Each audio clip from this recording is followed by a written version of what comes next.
1966, 61, 62ರಲ್ಲಿ 34 ಜನಕ್ಕೆ survey number 66ರಲ್ಲಿ 2 ಎಕರೆ ಜಮೀನು ಮಂಜೂರು ಮಾಡಿದ್ದಾರೆ.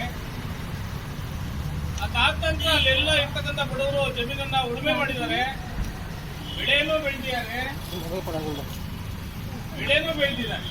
ಆದ್ರೆ ಅಕ್ರಮವಾಗಿ ಇತ್ತೀಚಿನ ವರ್ಷಗಳಲ್ಲಿ ಅರಣ್ಯ ದೌರ್ಜನ್ಯವನ್ನ ಕಬಳಿಸಿಕೊಂಡು ರೈತರನ್ನ ಮೋಸ ಮಾಡ್ತಾ ಬರ್ತಾ ಇದೆ.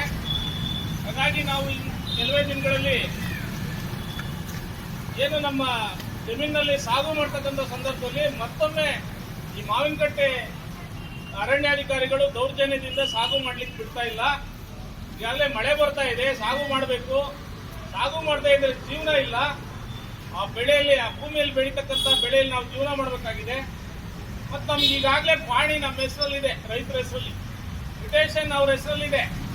ಎಂತ ದೌರ್ಜನ್ಯ ಅಂತ ಹೇಳಿದ್ರೆ ಶ್ರೀಮಂತರಿಗೆ ಮಾತ್ರ ಮಂಜೂರು ಮಾಡ್ತಕ್ಕಂಥ ಜನ ಏನ್ ತಾಲೂಕು ಕಚೇರಿ ಅಧಿಕಾರಿಗಳು ಬಡವರಿಗೆ ಆ ಜಮೀನನ್ನ ಕೊಡ್ಲಿಕ್ಕೆ ಬಿಡ್ತಾ ಇಲ್ಲ. 66 ಸರ್ವೆ ನಂಬರ್ ಅಲ್ಲಿ ಇನ್ನೂ 3-4 ಜನ ಶ್ರೀಮಂತರಿಗೆ ಈಗಲೂ ಕೂಡ ಪಾಣಿ ಬದಲಾವಣೆ ಮಾಡಿದ್ದಾರೆ.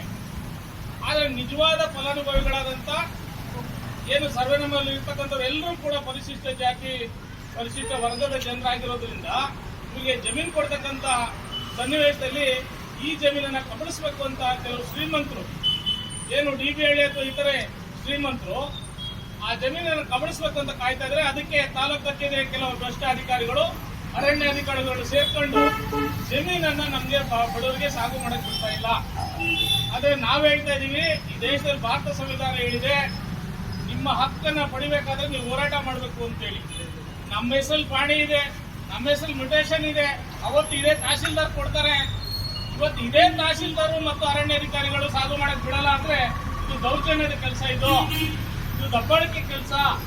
ಹಾಗಾಗಿ ನಾವು ಸಾಗು ಮಾಡೇ ಮಾಡ್ತೀವಿ, ಜಮೀನಲ್ಲಿ ಬೆಳೆದೇ ಬೆಳಿತೀವಿ ಅಂತಕ್ಕಂಥ ಮಾತನ್ನು ಹೇಳ್ತಾ, ಏನು ದಂಡಾಧಿಕಾರಿಗಳಿದ್ದಾರೆ, ಮತ್ತೆ ತಹಶೀಲ್ದಾರ್ ಮತ್ತು ಅರಣ್ಯಾಧಿಕಾರಿಗಳು ತುರ್ತಾಗಿ ನಮಗೆ ಅಲ್ಲಿರ್ತಕ್ಕಂಥ ಏನು ಸಾಗು ಮಾಡ್ಲಿಕ್ಕೆ ಅವಕಾಶ ಕೊಡಬೇಕು, ಮತ್ತೆ ವಂಶ ವೃಕ್ಷದ ಪ್ರಕಾರ ಎಲ್ರಿಗೂ ಪಾಣಿ ಬದಲಾವಣೆ ಮಾಡಿ ನಮ್ಮ ಸಾಗುವಳಿಯನ್ನ ಕೊಡಬೇಕು ಅಂತೇಳಿ ಈ ಸಂದರ್ಭದಲ್ಲಿ ಹೇಳ್ತಾ, ಭ್ರಷ್ಟ ಅಧಿಕಾರಿಗಳ ಏನು ಅರಣ್ಯಾಧಿಕಾರಿಗಳಿದ್ದಾರೆ, ಇವರು ಒಂದ್ ಕಡೆ ಕಾಡನ್ನ